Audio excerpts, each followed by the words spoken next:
આ બધું થયું હોવા છતાં હું કોંગ્રેસનો સૈનિક છું અને રહેવાનો છું. મને મોવડી મંડળ ઉપર વિશ્વાસ છે.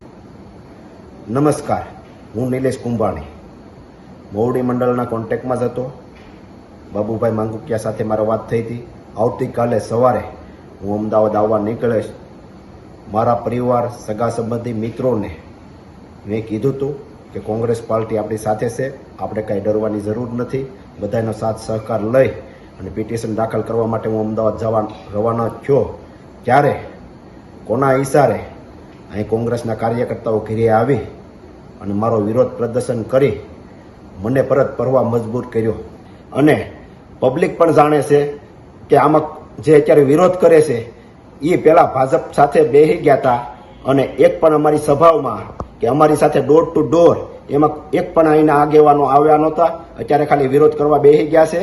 અગાઉ પણ એ ફૂટી ગયા હતા અને મને એકલો મેકી દીધો હતો. પ્રસાર પણ હું એકલો કરતો હતો.